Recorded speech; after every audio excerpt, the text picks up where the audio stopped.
And now, stay tuned for the mystery program that is unique among all mystery programs. Because even when you know who is guilty, you always receive a startling surprise at the final curtain.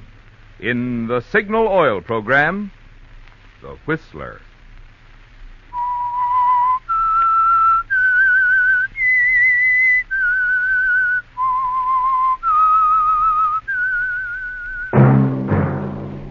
Signal, the famous Go Farther gasoline, invites you to sit back and enjoy another strange story by The Whistler.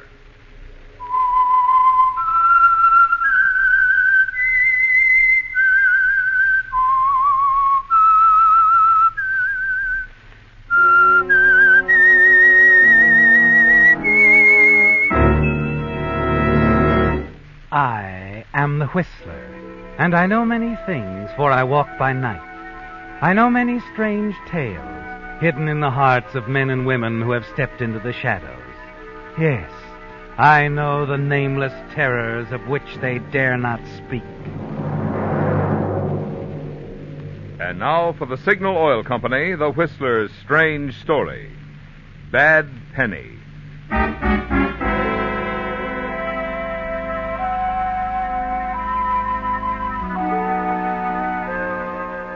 A cold rain whipped the windshield of the slowly moving car. At each turn, the face of the driver grows more bitter with memories. It's been a long time, hasn't it, Whip? A long time since you left this staid little West Coast town, with the accusing eyes of the townspeople watching you go. Strange, they'd said.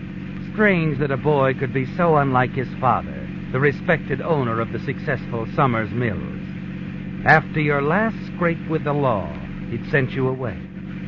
Now, having learned of your father's death, you've come back to the little town of Lansbury to claim what you're sure is legally yours.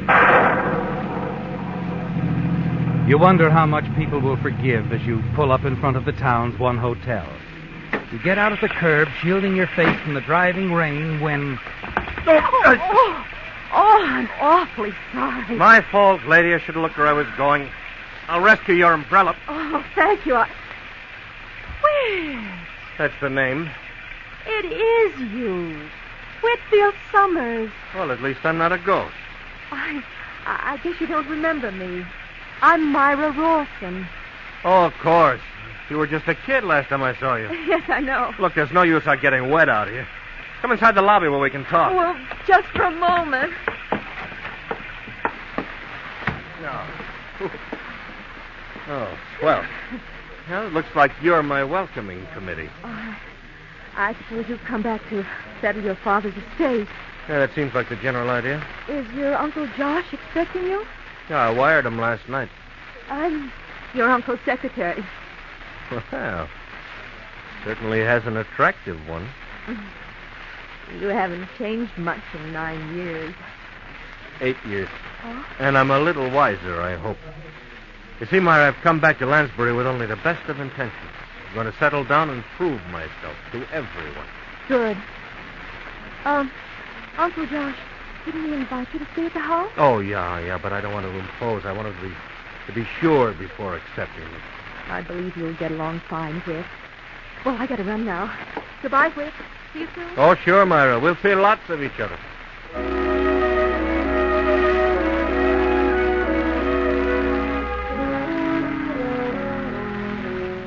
Yes, Whit, Myra is interesting, isn't she?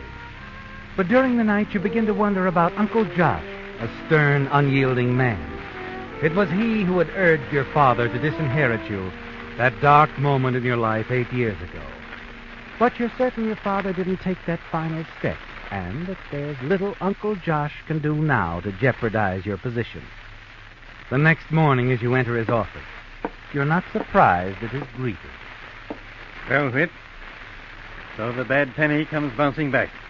Uncle Josh, I want you to know that I've come back determined to make a new life here and forget the past. I'm relieved to hear that, and we're going to give you the best opportunities to prove it. Oh, come in, Jimmy, come in. I believe this is what you wanted, Mr. Summers. Thank you.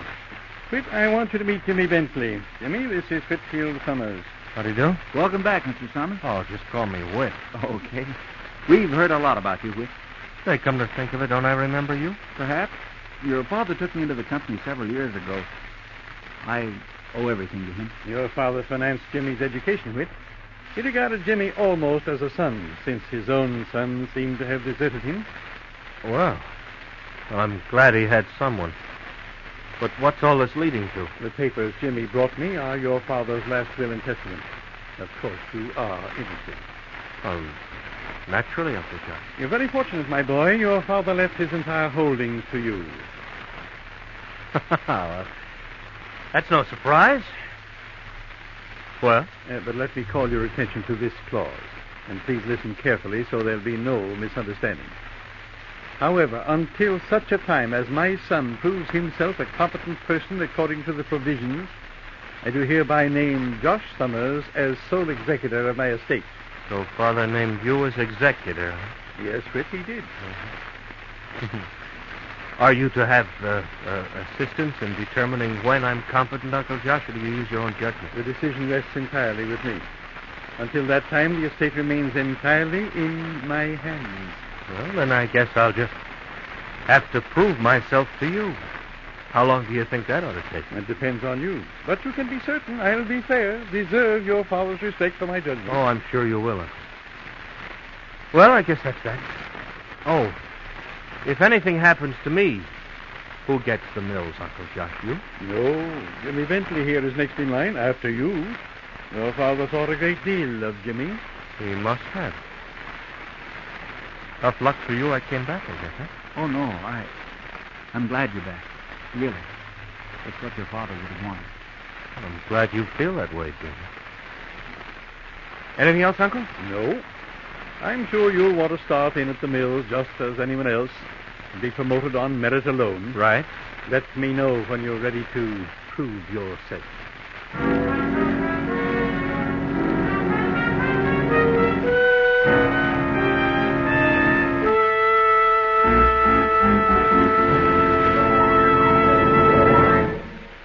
Are you becoming a blame shifter? Here's what I mean. If your car doesn't spring to life these days, the moment you touch the starter, don't start blaming your car. Try a tank full of Signal Ethyl. If your car's pickup doesn't make other drivers cast envious glances in your direction when the traffic light says go, don't blame your car. Try a tank full of Signal Ethyl. And if loss of power is forcing you to shift on hills that other cars walk up in high, don't blame your car. Try a tank full of Signal Ethyl. After all, the performance any car delivers can be only as good as the gasoline you use to power it. And Signal Ethyl, the premium grade of Signal's famous Go Farther gasoline, is a true super fuel, scientifically engineered to bring out the best in any car of any age, whether it's brand new or pre-war too.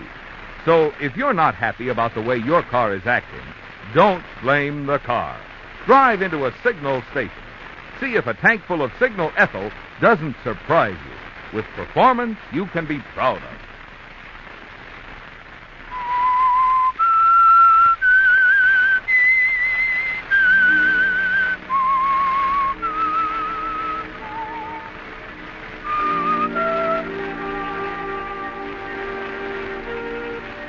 Well, Whit, your Uncle Josh Summers is the sole executor of your father's estate, until such time as he alone decides that you're competent. You decide to remain permanently at the hotel, so that you won't see your uncle too often while trying to win the friendship and trust of the people of Lansbury. Take an active part in business and social affairs. But it isn't easy, is it, Whit?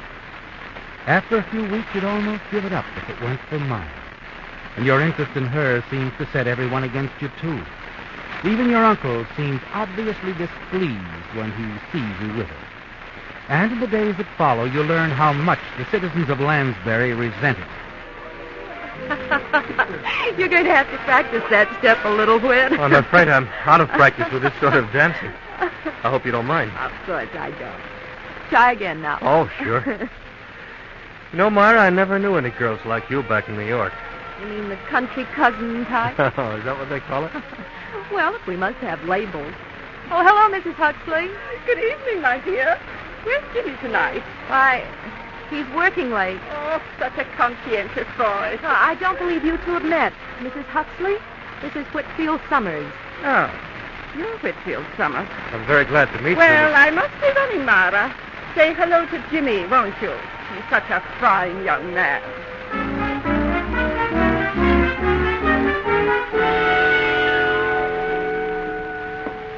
Loring? Yes? I've been referred to you as the president of the bank. I want to transfer my balance from New York, and as long as I'm going to live here, we might as well get acquainted. I see. And your name? Summers, Whitfield Summers. Whitfield Summers. Oh, yes. I saw you the other evening. You were with Jimmy Bentley's girlfriend, Myra Ralston. Just a moment, please. I'll have one of the tellers take care of it.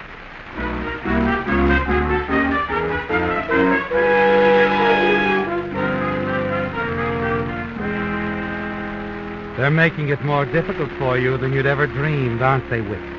The town hasn't forgotten. To them, you're still the bad penny. But there's still the Summers fortune, too. And you're all the more determined that it will be yours as soon as possible. Then one evening at the office. Well, Whit, I see you're working late again this evening. Best way I know to learn the business from the ground up, Uncle Josh. I've admired your attitude lately. I know it hasn't been easy for you these past few weeks, Thanks. but I've about decided to give you a new opportunity. I need a man to spend a week up the coast to contact some bigger customers. Think you're up to it? Well, if you think so, there's nothing I'd like better. We'll discuss it later. Right now, I want to talk to you about something else. Come into my office, Whit.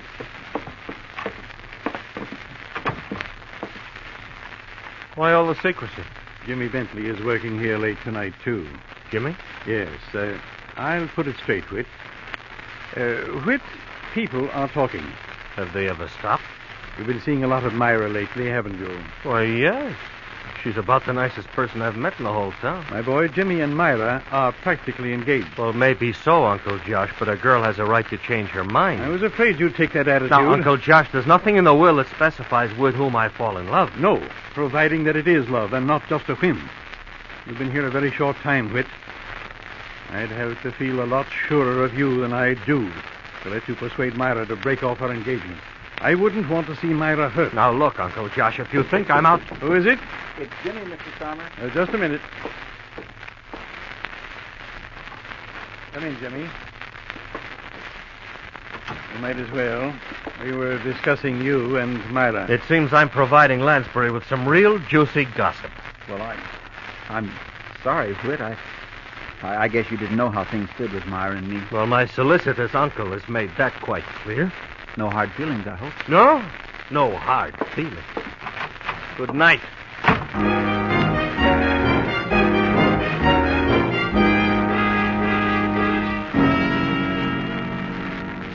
It's infuriating, isn't it, Whit?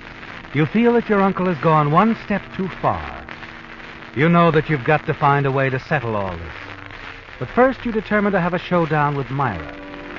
You pick her up in your car and drive to a quiet spot outside of town where you can talk. Now, why didn't you tell me, Myra? About Jimmy and me? Yeah. I didn't think it mattered at first. At first? Not to begin with. I just wanted you to be happy here when you came back. I knew that it would be difficult. Oh, thank you for the nice sisterly attitude. I'm afraid it isn't that anymore, Whit. What? I think I've fallen in love with you. Myra. I guess I knew it would happen all along. Oh, why, baby? Tell me. You see, when I was a kid, I had a terrific crush on a guy named Whit Summers. Even when he was going through all that trouble those 8 years ago. Oh, I wish I'd known it. I'm crazy about you, Myra. What can we do about it? Uncle Josh won't make it any easier for me if I see you again. He's not fair. He's old and... Oh, I suppose I should feel sorry for him. He's sick. Twice this week I found him asleep with a burning cigarette on his bed. I'm very touched. I suppose you know he's sending me out of town for a week, just trying to separate us every chance he gets. Myra, what does the doctor say about Uncle Josh? Oh, he says the long hours of work at the mill have been too much for him. And the cigarettes. We're all afraid he'll start a fire in his den while he's asleep. You know, that could happen very easily, Myra. Very easily. Whit, what's to become of us? I don't love Jimmy anymore. Oh, darling, just trust me. We'll get out of this yet. You'll see.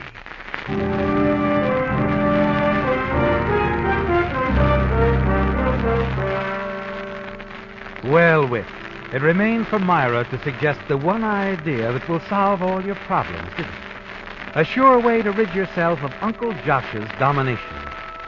He goes through with his plans to send you north for a week. And the days alone give you a chance to think your plan through, weigh each possibility. Then when you return to Lansbury, the desk clerk at your hotel tells you that your uncle's housekeeper has been calling, that it's very urgent.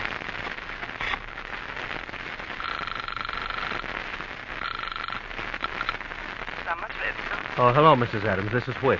Oh, Mr. Whit, I've been trying so hard to get you. There's been an accident. What? Your uncle fell down some steps this morning and fractured his hip. It's pretty bad, is it? Well, the doctor says he'll be all right if he keeps quiet. But he's flat on his back, unable to move without my help. Well, that's too bad. Can you put him on the phone? Sleeping now. The doctor says not to disturb him. But he's got a phone by his bed if you want to call him later on. I'll call him in a couple of hours. You've been very thoughtful, Mrs. Adams. Bye. And very helpful.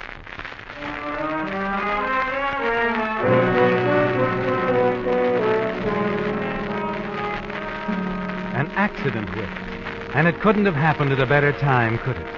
Your uncle, helpless in his bed, with only the half-deaf Mrs. Adams in the house with him.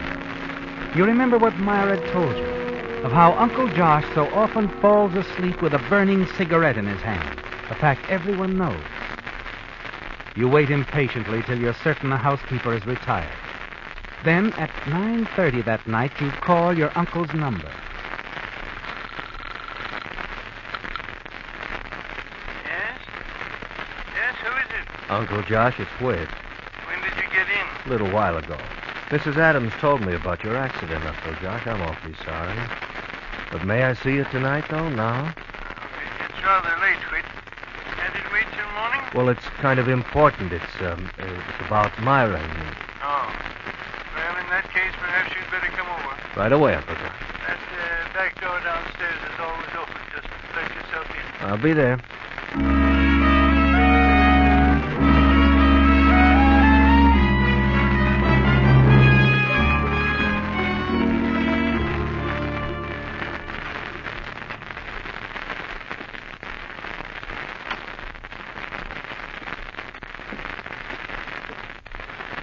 You awake, Uncle Josh?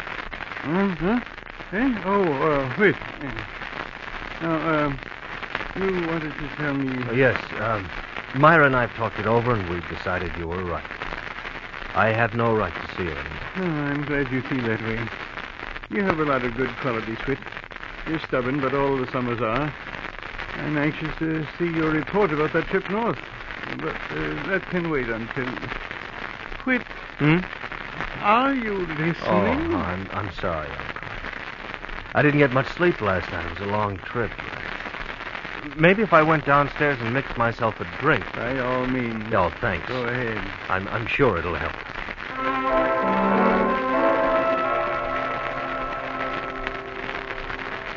Yes, Whit, it will help. You take a long time downstairs making the drink. Also find it a good time to make certain Mrs. Adams isn't stirring about. Then you return to your uncle's bedroom, walking softly. It's just as you'd expected. He's fallen sound asleep again. You touch his arm. Uncle Josh? Now's the time, isn't it, Whit? You place a burning cigarette on the ashtray near his bed. Drop a lighted match into the wastebasket nearby. Watch the flames reach to the curtains. And you slip downstairs silently and let yourself out the back door. No one sees you hurry the short distance to your parked car. You settle back behind your steering wheel. You wait only long enough to see the sudden reddening in the sky. And then... Good night, Uncle Josh, and goodbye.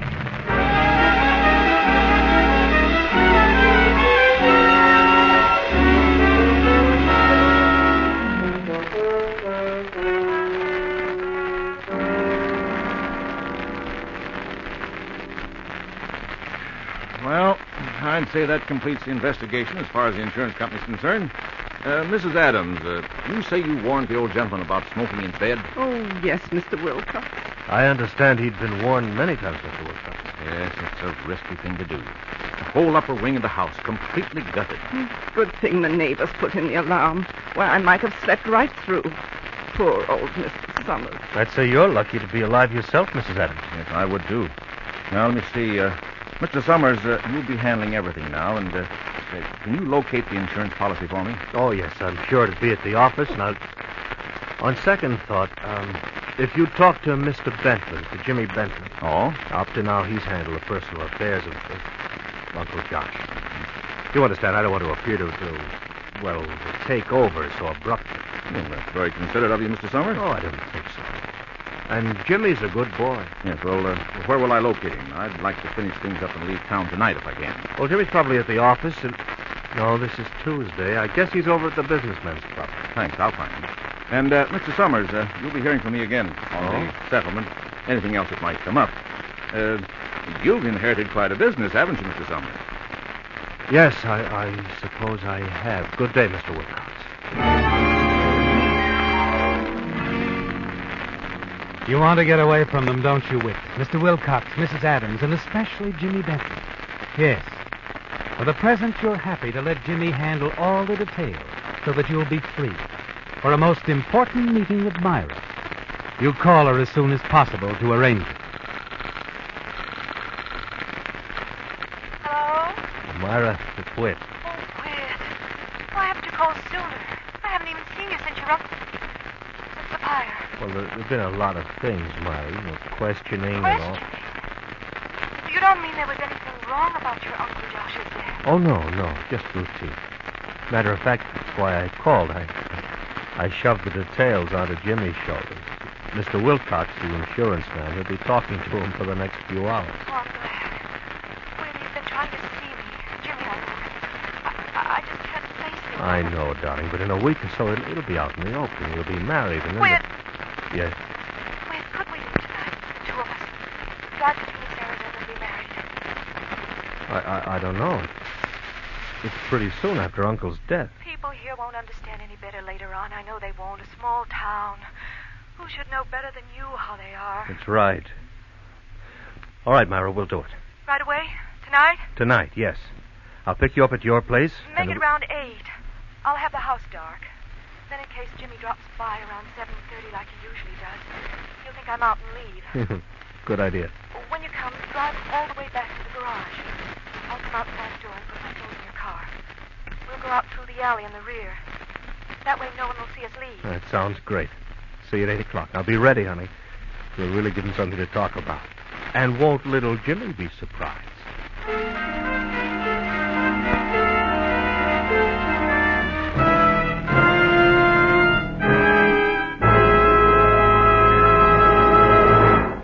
How dangerous a driver are you? Regardless of how many safety rules you observe, you're still taking big chances on your life and the lives of others if you're driving on wet, slippery pavement with smooth, tread-bare tires. What's more, safe new tires probably cost far less than you expect, thanks to the generous trade-in allowance signal dealers are now offering on nationally advertised Lee tires. And when I say Lee, you know that for half a century there has been no tire finer. Today's Lee Super Deluxe tire, for instance, has an extra wide, extra flat 8-rib tread for added traction, plus extra quantities of rugged cold rubber, which Lee toughens still further with patented Fill Black O. Result, you not only enjoy far quicker stopping and non-skid protection, but also such amazingly long wear. Lee backs this Super Deluxe tire with 2 guarantees. A 15-month road hazard guarantee, plus a lifetime guarantee against defects. So play safe this rainy season.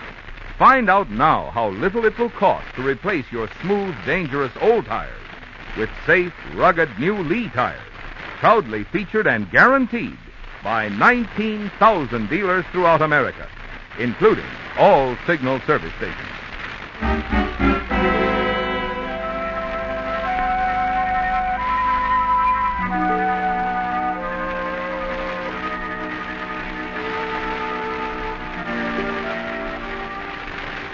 As Whitfield Summers had promised, the town of Lansbury did have something to talk about.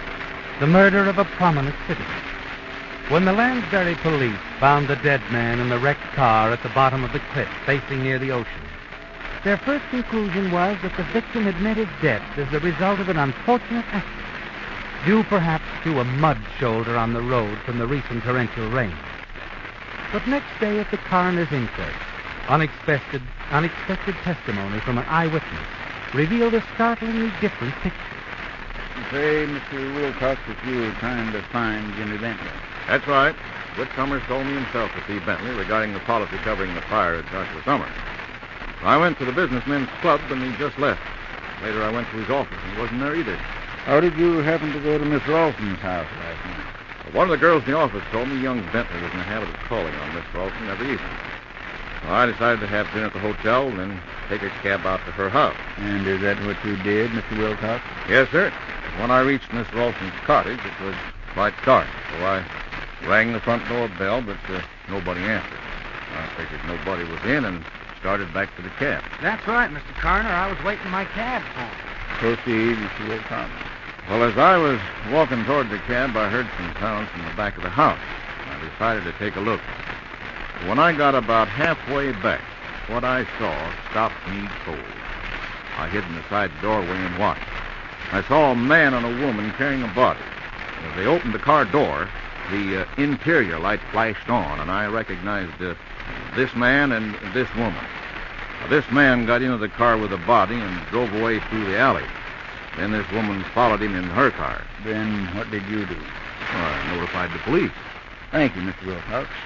With your evidence added to that of the police, I'm quite certain the jury will have enough evidence for an indictment of first-degree murder against Myra Ralston and Jimmy Bentley in the killing of Whitfield Summers. Do you care to make any statement, Mr. Bentley? No? You might as well admit it, Jimmy. Mr. Wilcox and the cab driver saw us. We've known you for a long time now.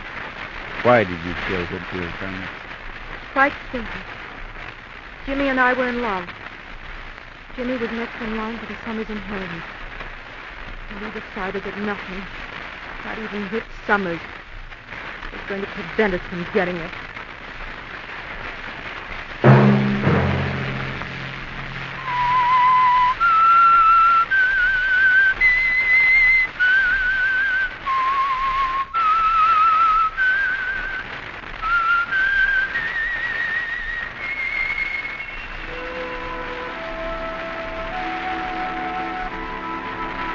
Let that whistle be your signal for the Signal Oil program, The Whistler, each Sunday night at this same time.